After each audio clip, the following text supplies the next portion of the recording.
Well, the blockchain is just a transport rail, and I think it can be orders of magnitude more efficient than traditional rails. So if we just take an example of the Bitcoin bond that El Salvador had announced before, it was supposed to take in payments from a number of options. So you can pay with Bitcoin or with liquid Bitcoin or liquid on USDT on liquid.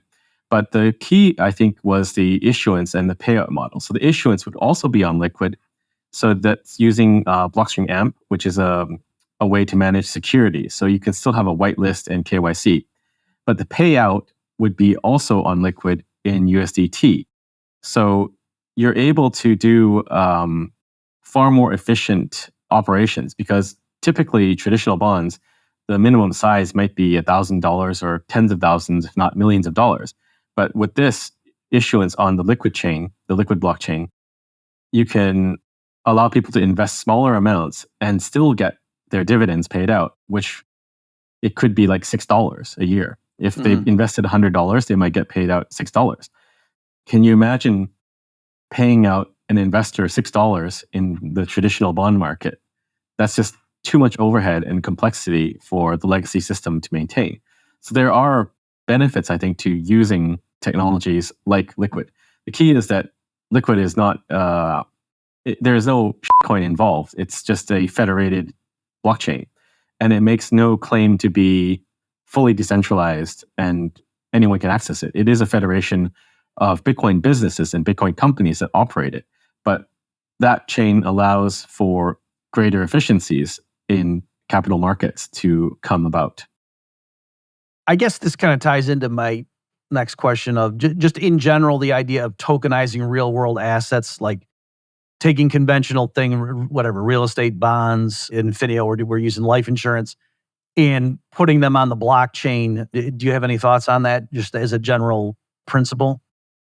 Yeah, I think the general principle you should take is that you should not issue these things on a blockchain that could potentially be deemed a security by regulatory agencies like the SEC. So there's a lot of, I guess it's less than the DeFi push. So most blockchains have some DeFi component to them, or they're trying to say that they have a DeFi ecosystem. But some of them will also say we're doing securities. But you can't really issue a legal registered security on a platform that itself may be an illegal security. So, for example, Ethereum, they basically fundraised, sold their token, and it's got all the right hallmarks of a security itself, even though no one's gone after them yet. So maybe it's a bad example. Maybe you can take something else like Solana. That is a security. They basically raise money through a token sale.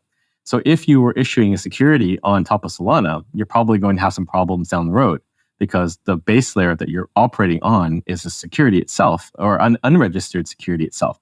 So if you want to do something with the blockchain and issue something, I would say pick one that is not a security. So for Liquid, there was never an ICO or a token sale. It was just a side chain which allows you to peg in Bitcoin and peg out Bitcoin and issue assets. It's clean. So you can issue a security token there. You can issue insurance or whatever you want. I think there is a company in Mexico called Mifiel. They've issued $200 million of promissory notes on Liquid as well. And their line of thinking was basically, as I outlined, you don't want to pick a technology that the SEC is going to come and shut down or deem a security in the future. Okay, and so I imagine, though, that you think that is a trend that we're going to see continuing in the future as more and more of these real-world assets are going to be put on the blockchain? Well, they'll be put on something. Okay. I don't think blockchains are necessarily the future. I think you want a similar cryptographic proof technology without the blockchain, because the blockchain is a limiting factor. And there are companies out there working on other technologies. So I think the Tether group is working on technology called hole punch or pair credit that would allow you to do something similar with a blockchain where you can issue assets. But there is an issuer. So at the end of the day, you're trusting an issuer. So I saw in your show notes, you wanted to talk about the Blockstream mining note. So the Blockstream mining note is a security. It's issued by Blockstream. So it's okay if you have it on a technology that where Blockstream is the arbitrator of the ledger, right? So I think that is the direction we're going in. And also technologies like RGB, that's also another Bitcoin layer 2 that's focused more on programmability and asset issuance. So it's things like this that are probably going to drive forward. Technologies that give you the same experience and bearer control as a blockchain, but without the chain itself. Okay, great. Can you maybe just, both for me, but also for our listeners too, maybe just elaborate on some of these distinctions? Because I think maybe, you're making a distinction of the use of a certain term that like maybe other people, they would group all these things under the same label, and you're trying to try to separate them out. Maybe I think maybe that's partly what's going on. So can you you get what I'm saying? So for example, like, yeah, maybe just to use the Blockstream mining note, just if you can walk through more slowly what that project is, and then the sense in which it uses the same technology, but I guess you're saying you wouldn't call that using blockchain? No, so the Blockstream mining node is issued on Liquid, and Okay. Liquid is a chain. So there is a block every 1 minute, and Okay. Bitcoin's blockchain is every 10 minutes. There's a block generated. Okay. But there are technologies like Lightning Mhm. and other things that have no blockchain, and that is the key to high throughput.